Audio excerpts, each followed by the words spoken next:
So this is an overview of the question of whose truth, and whose truth is a basic question and problem for every society. The question of how to adjudicate conflicts of knowledge and belief, and who should have the power to adjudicate those conflicts, is a fundamental question of justice for any society. As Jonathan Rauch pointed out, it's central to the maintenance of peace in a society in the face of ideological conflict. And that's an existential challenge for every human society. That a society cannot exist for long if it cannot manage conflicts over knowledge and belief. And so the question of whose truth leads to a number of important questions, such as, under the conditions of pluralism and diversity, how is the truth sorted out from error? How should it be sorted out? How is the question of belief settled? How and who decides what's correct? What conception of truth and thereby reality should be affirmed in the society? What is the valid basis of the determination of truth? What principles can be identified and employed to settle knowledge and truth conflicts? Furthermore, the question of who should have this power to decide on what counts as knowledge and thus have the power to adjudicate truth conflicts. This question suggests that epistemology, or the question of knowledge, is political. Epistemology is about power, in that the decision of what counts as true and what counts as knowledge may favor some persons over others. In addition, who should have, as we'll explore, who should have the control over the space of reasons of justification. And justification is an essential feature of any knowledge claim or any truth claim. And who controls the reasons that determine the legitimacy of the truth claim is a significant source of political power. So epistemology is political from this perspective. We return to Charles Sanders Peirce's 4 methods of settling beliefs in order to get at the question of whose truth and its sub-questions about the nature of truth. And those, as you recall, those 4 methods are tenacity, social acceptance, authority, and fourth, the method of science. So to begin with the method of tenacity, again, that method is the attempt to hold on to a belief by an attempt to avoid competing reasons that would challenge it. It's an attempt to justify one's belief by closing it off from competing claims and ideas. One example is the Catholic bishops' response to Galileo. Galileo's claim that the earth revolved around the sun, and the bishops practicing tenacity, saying, we won't look into your telescope, and we refuse to entertain the evidence that you're providing us. And in addition, you're under arrest. Another example of tenacity recently is claims of election fraud in the face of fact-based defeat, referring to Donald Trump and the big lie. It's clear that the election was legitimate, fair and balanced election, free and fair election. Election fraud in the United States doesn't even register as a problem, yet it was used, it was weaponized and denied. Fraud was weaponized, and the fair results of the election was denied by Donald Trump and his followers. And this I take it as a method of tenacity. There are significant problems with tenacity. That is, it's a belief in the validity of one's own truth claim or moral principle, whatever claim that is. The claim that it is true is sufficient evidence for its validity. That is, if I believe it, then it must be true. And this is solipsistic and relativistic. It claims that one's own belief is valid solely because one believes it.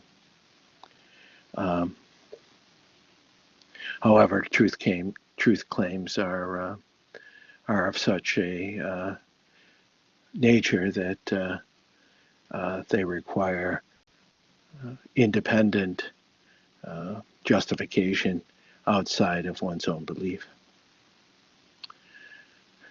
The second method is the method of social acceptance, and that is beliefs about the truth that are socially agreed to or accepted, largely based in custom and convention, such that it is true, or we believe it is true because there is a widely shared social acceptance of that belief. So the belief is validated, in this case, through its social acceptance.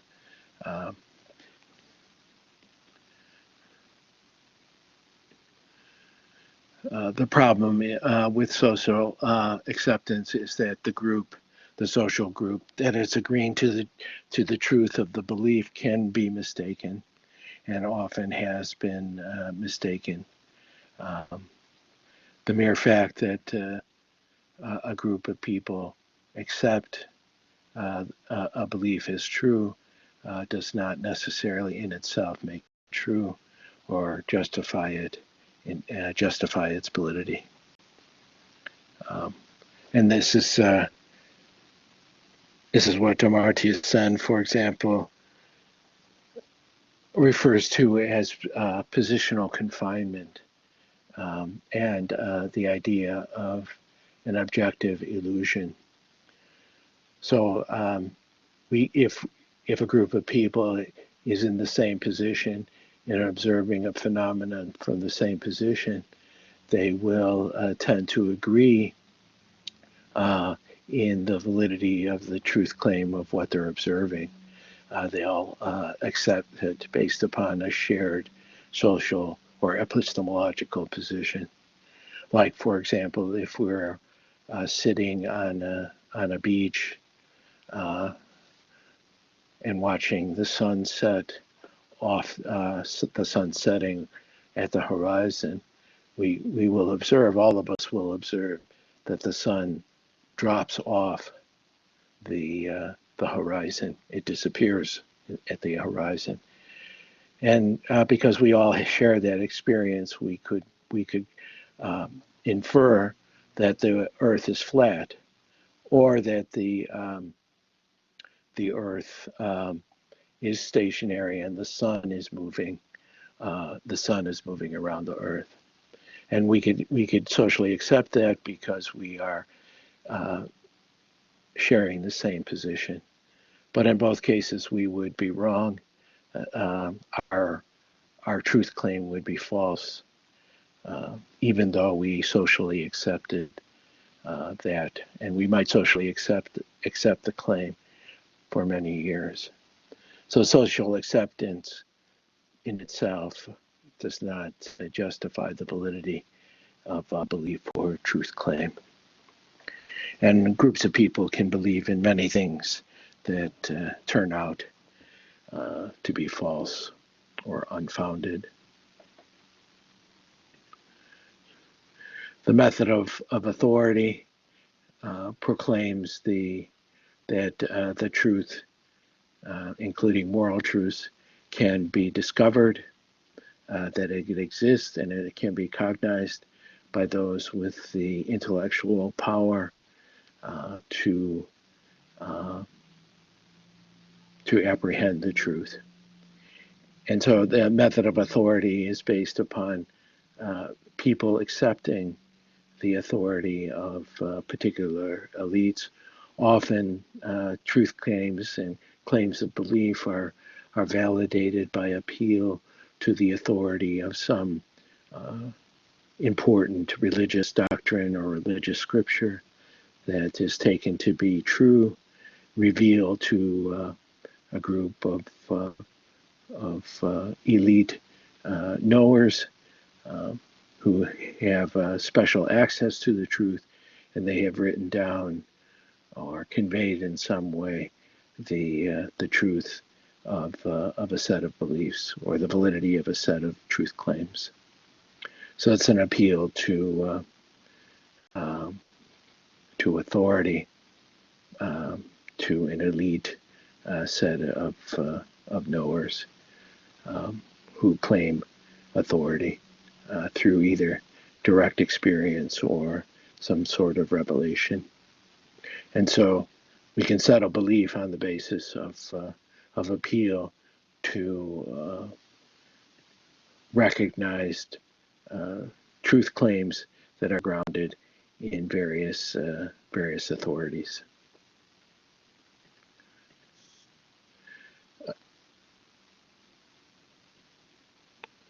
There are also problems with the method of authority, and there are at least two fundamental problems with authority as a method of justification, and that is the claim of epistemological certainty is untenable. It does not offer an independent method of justification of the validity of the truth claim. It doesn't provide it leaves open the question of the legitimate basis of knowledge and its validity. It remains unanswered. And the question of who validates the elite knowers is also left unanswered. And this is grounded in a certainty. The legitimacy of the method of authority is doubtful because of a number of problems with the fallibility of reason, the problem of induction, the burdens of judgment and motivated reasoning, the tendency towards confirmation bias, conformity bias, identity protective bias. In other words, human reason, human rationality is itself fallible, and therefore any claim to a certainty or to authority, absolute authority, is questionable. And the method of authority often leads to the imposition of a truth upon the people and the use of political power to impose and enforce a belief system onto a population. So the method of authority also has significant problems as a method of settling beliefs.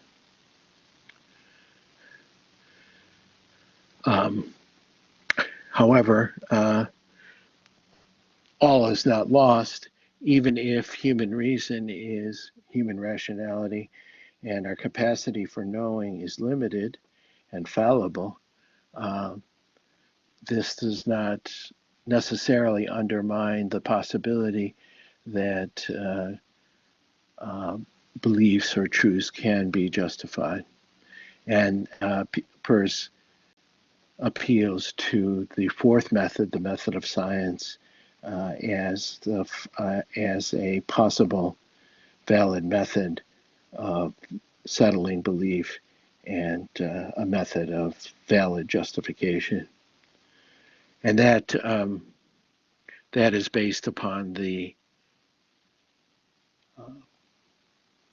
approach taken to settling what is knowledge, not based upon certain verification as the standard of justification, but the method of science employs a standard, a rational standard of a degree of confirmation.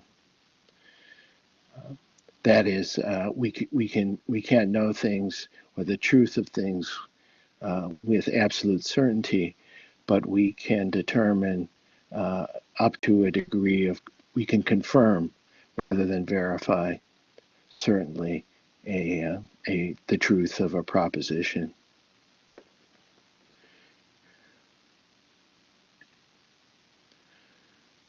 Therefore, from this perspective, the task of knowledge inquiry is not to search for certainty, but to search for and find error. In other words, the process of inquiry can be understood as a process of seeking disconfirmation of the truth of one's propositions based upon established methods.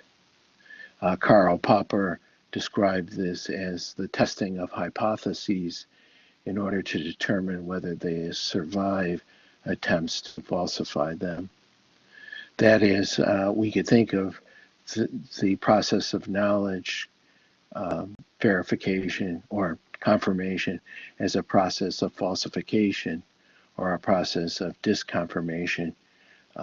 And that this suggests that propositions that can survive critical scrutiny are those that we take to be, on a provisional basis, to be validated and established as knowledge.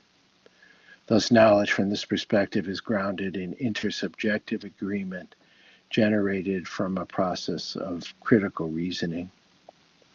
And this method implies that no one is above error and that no individual can claim authority in the realm of knowledge.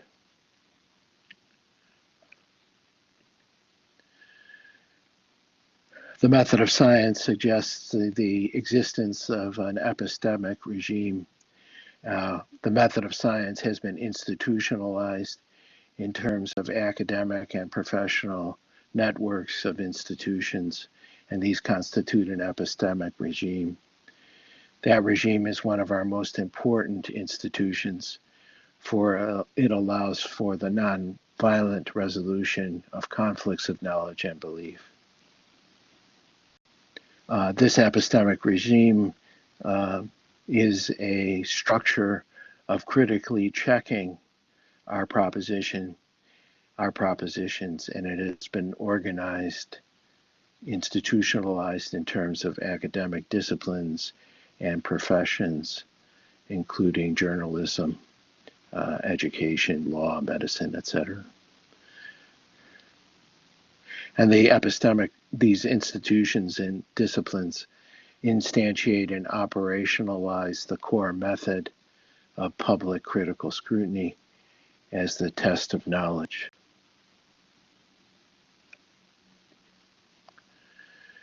This epistemic regime has a constitution. We could call it the Constitution of Knowledge, following Jonathan Rauch. The social network of knowledge creation as public scrutiny has generated a constitution of basic values and rules. That is, it operates in terms of and is regulated by a particular set of rules that are generally shared in the institutions in the epistemic regime constituted by disciplines and professions. And there are two basic rules to the Constitution of Knowledge: the fallibus fallibilist rule and the empirical rule. The fallibilist rule maintains that propositions, beliefs, opinions are validated as knowledge only if they are open to falsification, that is, disconfirmation, through a process of public critical scrutiny. And this rule assumes that every proposer of propositions is fallible, and that even if a proposition is validated, that validation is not final. Any claim and any validation of truth or belief is open to further scrutiny, as in terms of new evidence, insight, logical argument that may subsequently result in the rejection of the proposition. So fallibility assumes that knowledge is always provisional, that it's never absolute nor fully established, but any knowledge claim can be overturned in light of new evidence or new argument. And this, the fallibilist rule also suggests that that no individual person gets the final say, that the pursuit of knowledge is always open-ended and always subject to revision. The empirical rule maintains that the method that we use to check propositions must give the same result independently of both the proposition's source and those who are checking it. In other words, no one has personal authority in the realm of knowledge and truth. In other words, who you are does not count in general. And this rule establishes what counts as scrutiny. To quote Rauch, it requires that propositions are contestable, subject to systematic organized comparison and criticism from diverse points of view, end quote. And the empirical rule also identifies what is not valid scrutiny. That is, claims to authority by dint of personal or tribal privilege are not valid.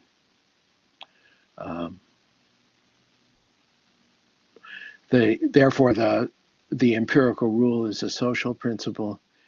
It gives authority to the communities of discourse that are open and, in fact, global. It also assumes that bias is inescapable, but it uses bias against itself. It uses bias in the sense that it employs critical scrutiny that is engaged by a vast community of checkers which work to uncover and correct the community's mistakes and distortions. So these are two fundamental rules of the constitution of knowledge. One rule has to do with the fallibility of knowledge, and the second rule is an empirical rule in the sense that it employs critical scrutiny and impartiality. These two rules are consistent with the elements of fairness, one could argue, and thus as there are normative rules, they are justifiable from within the moral point of view of fairness. Fallibility is based in equality and recognition, one could argue. It suggests that every person, every citizen of the constitution of knowledge has equal standing. That is, any person can put forth a proposition. A knowledge claim, a belief claim can come from any source of persons. And that fallibility also maintains that no one is a knower of absolute certain truth, and that we cannot appeal to personal or tribal authority as the source of knowledge. We can't appeal to a superior person or persons. Thus, we are all equal. We are equal potential knowers, and that equality is recognized in the community of discourse. Although, as it happens, some through dedicated efforts and achievements can can earn a credible voice in the community of discourse based upon their achievements. But even recognized experts, so to speak, who have earned that place in the community of discourse are also subject to critical scrutiny. The Constitution of Knowledge is also consistent with impartiality.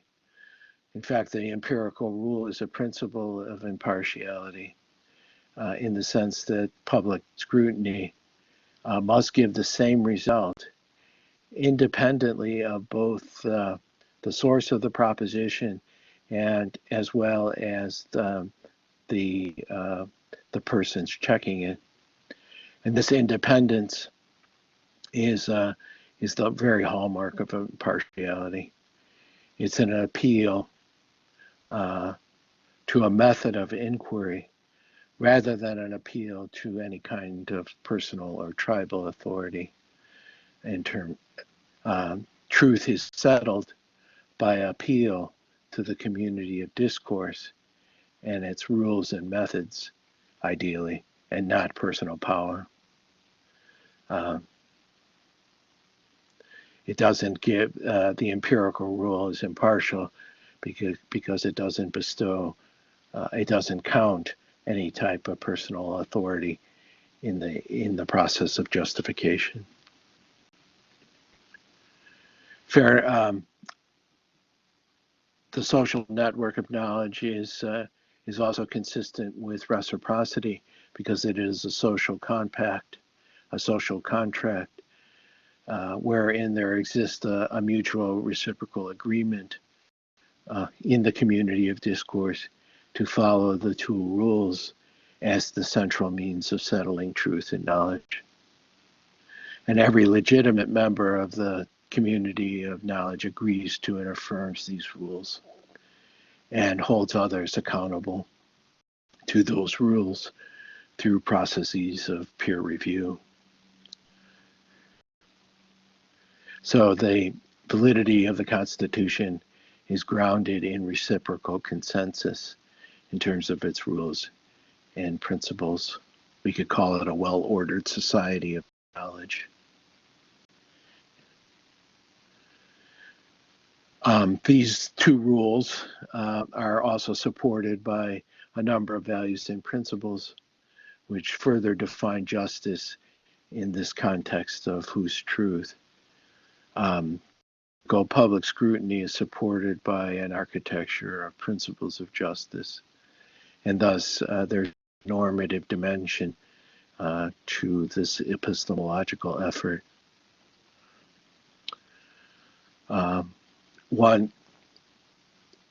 The two rules of the epistemic regime are supported by, and public critical scrutiny is supported by the protection of a number of rights that include various freedoms, including academic freedom, freedom of thought, freedom of conscience, inquiry, speech, and association.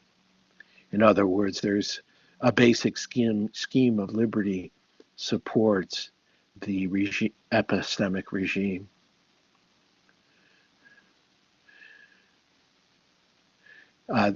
Freedom is essential because if this is to work, each person, everyone needs to be able to assert their propositions free of any coercion, interference, suppression, censorship, etc. And also to engage in critical scrutiny of propositions. Persons need their freedom to be protected. That suggests that no proposition initially should be suppressed on the face of it. That any proposition should undergo the process of critical scrutiny rather than political suppression. So freedom is essential for the pursuit of and the settling of truth and knowledge from this perspective. Secondly, toleration is a fundamental principle of justice as well in the epistemic regime, or in the constitution of knowledge. Within the pursuit of knowledge, there's a continual disagreement about propositions and beliefs. In fact, disagreement is a feature of a free system of knowledge creation. Freedom generates diverse points of view and thus disagreement. However, for the system to work, it requires diverse points of view and disagreement generated through protected freedom. It uses diversity of opinion as a means for public critical scrutiny. Pluralism is a fundamental value of the constitution of knowledge. Therefore, toleration of diverse points of view is essential. And a toleration in the sense that we've discussed earlier, that it's grounded in a respect-based conception of toleration. Toleration based upon the right of freedom of inquiry. Thirdly, there's a basic, as Rainer Forst has demonstrated, there's a basic right to justification. Every person has a right to receive justification for others in both matters of justice and knowledge. And the method of science is grounded in a reciprocal duty to provide justification for one's propositions. In terms of justice, it is what we owe to each other. We owe each other justification for the truth of our propositions, claims, and beliefs. Also, knowledge is power, as we mentioned, and therefore epistemology is political.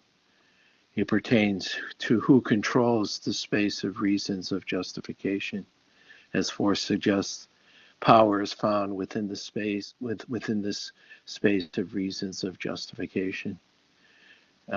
Political and epistemological power is the ability to control this space of reasons. And the method of science suggests a democratic organization of the space of reasons of justification based in fairness, equality, etc., as we discussed. Now,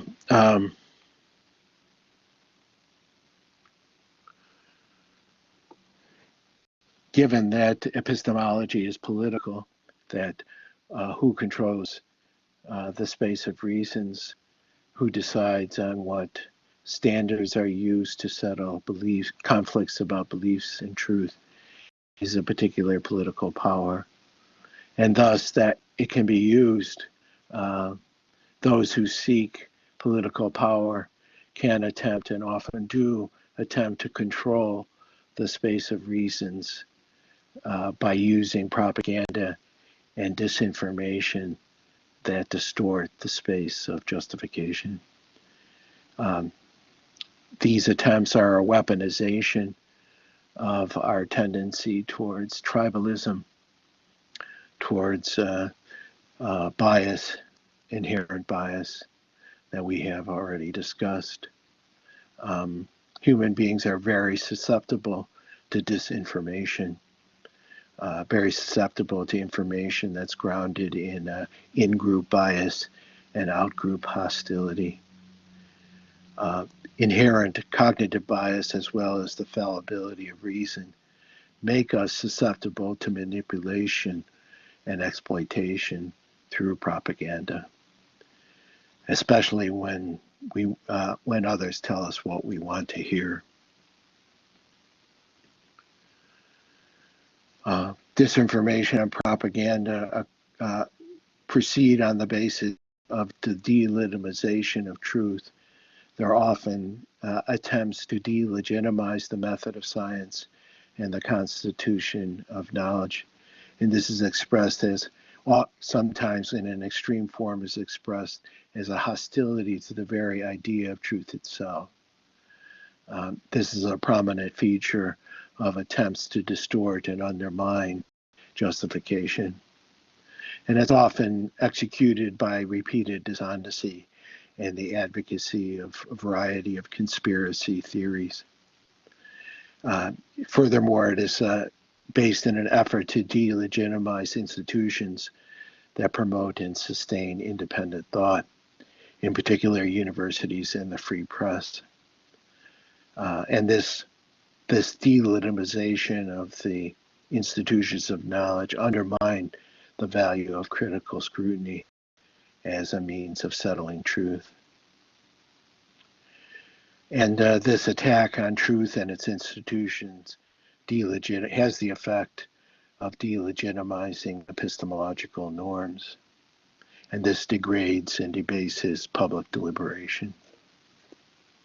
We have seen this very clearly in the last few years in the United States, this attempt to weaponize and delegitimize the truth. And this results in what McIntyre referred to and others referred to as post-truth, and has the purpose of politically subordinating reality, and based in the contention that feelings are more accurate than facts. To quote McIntyre, a conviction, post-truth is a conviction that facts can always be shaded, selected, and presented within a political context that favors one interpretation of truth over another. And as Kelly Conway called it, it's the invocation of alternative facts that is the hallmark of post-truth. And it's a disposition to accept only those facts that justify or cohere with one's ideology. It is really a form of the method of tenacity, where we only accept facts that serve our interests, and therefore facts or evidence or even logic become subordinate to ideology. It gives ideology supremacy over knowledge. One's affirmed ideology becomes more important than the truth, becomes more important than the process of public critical scrutiny. Post-truth undermines that process of scrutiny. Propaganda is a further means of promoting disinformation and even promoting post-truth. And it's a set of communication strategies which are designed to sow confusion and uncertainty, to discourage critical thinking, as Ben Giat suggests, and to move people to the acceptance of authority. The truth is what the leader says it is. And propaganda is designed with that aim in mind. The purpose is not to deceive as such, but to rule, to communicate information. It's not to communicate information, but it's designed to get us to pick a team. It's designed to polarize and align politically with a set of ideology, with an ideology and a set of leaders. And propaganda demonstrates that one has authority over the truth itself, that truth is based in authority.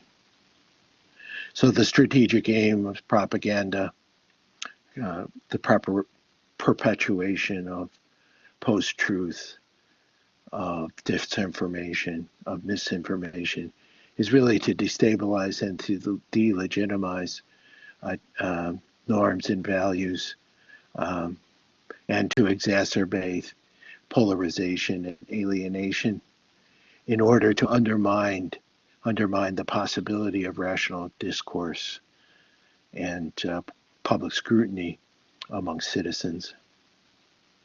As the historian Timothy Snyder noted, therefore, post-truth is pre-fascism.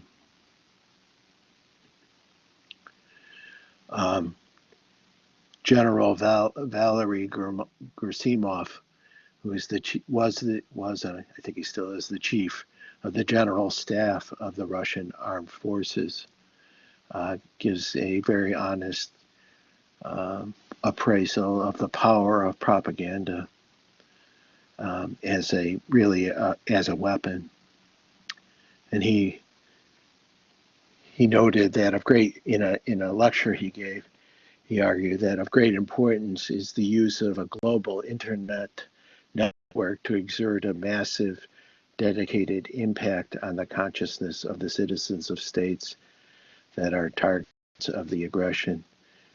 In other words, propaganda can be used as a weapon in international warfare. It can be used as a weapon to destabilize other nations. Information resources have become one of the most effective types of weapon, Misov argues.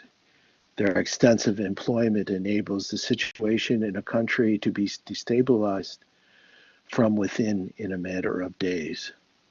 In this manner, indirect and asymmetric actions and methods of conducting hybrid wars enable the opposing side to be deprived of its actual sovereignty without the state's territory being seized, end quote.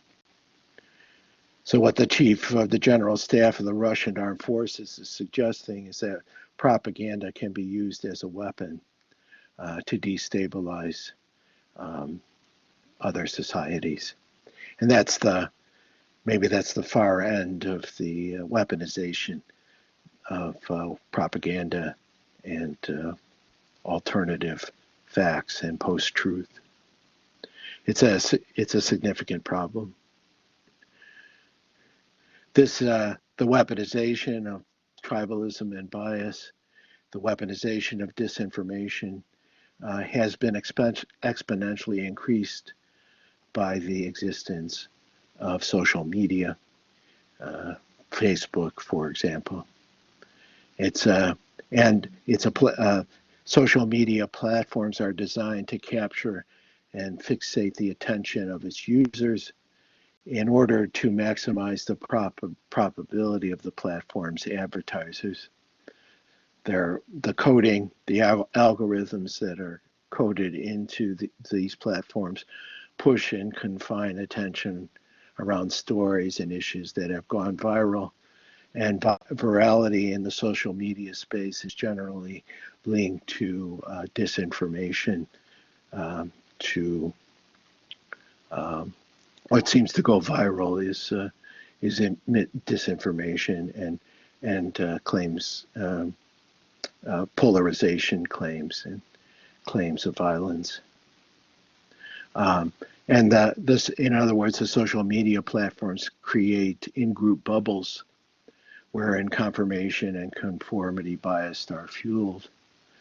They are the perfect media for propagandists, and thus, in certain ways, pose a profound threat to the nonviolent settling of beliefs and truth claims through public scrutiny.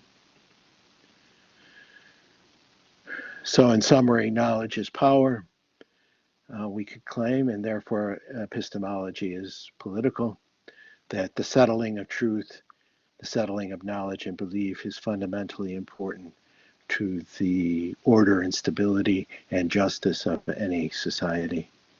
And we can apply Peirce's 4 methods of settling beliefs, and it can be argued that we should appeal to the method of science, the science of critical public scrutiny, in order to settle beliefs, and that this method is grounded in what we can refer to as the constitution of knowledge, which involves a variety of rules and principles that govern its valid operation.